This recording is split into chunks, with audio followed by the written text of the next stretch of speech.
Kodak invented the digital camera and then buried it. The company that captured the world's memories couldn't see its own future coming, and that single decision would cost them billions. For nearly a century, Kodak wasn't just a company, it was photography itself.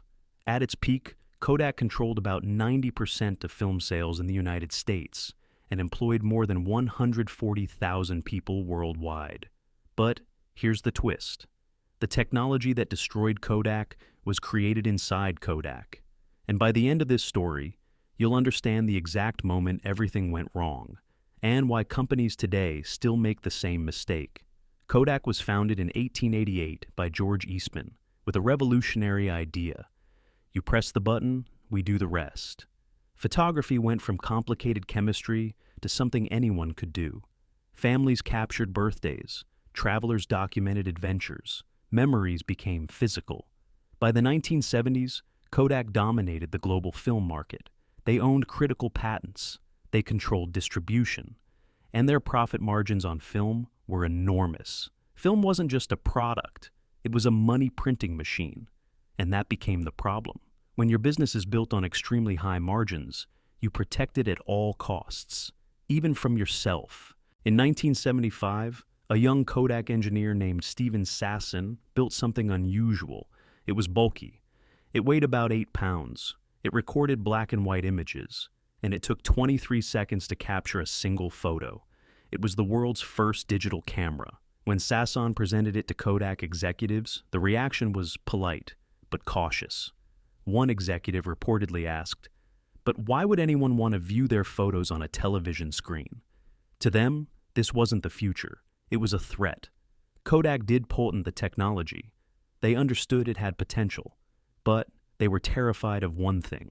If digital photography became mainstream, it would destroy their film business. And film was where the real money was made, not the cameras, the chemical processing, the printing. Every photo taken meant more recurring revenue. Digital photography would eliminate all of that. No film rolls, no developing, no printing, just pixels. So, instead of aggressively leading the digital revolution, Kodak slowed it down internally. They protected the past instead of building the future.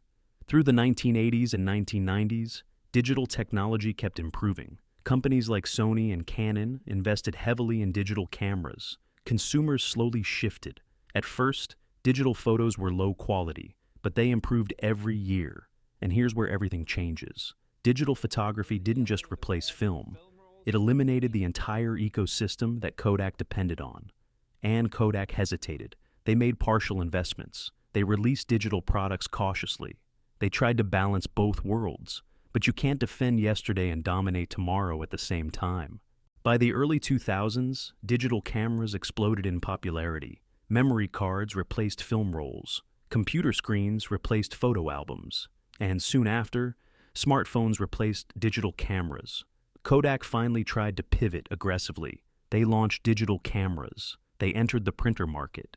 They cut thousands of jobs. But competitors were already ahead. Their culture was built around film chemistry, not software and electronics. The shift required more than new products.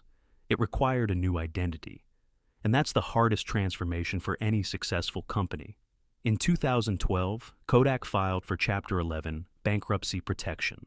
A company that once dominated global photography had collapsed. From more than 140,000 employees at its peak to a fraction of that.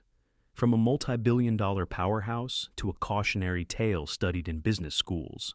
But here's the real reason Kodak failed. It wasn't because they missed the technology, they invented it. They failed because they were afraid to destroy their own profitable business model. They chose short-term protection over long-term survival. And this is what nobody tells you. The biggest threat to successful companies isn't competition. It's their own success. When you dominate an industry, you become blind to disruption. You defend what works, even if it guarantees your extinction. Kodak invented the future, but chose to protect the past, and that decision cost them everything. If you enjoy stories about costly decisions that change business history, make sure to follow this channel, because the next mistake we break down might be even bigger. And remember, sometimes the most expensive mistake is ignoring your own innovation.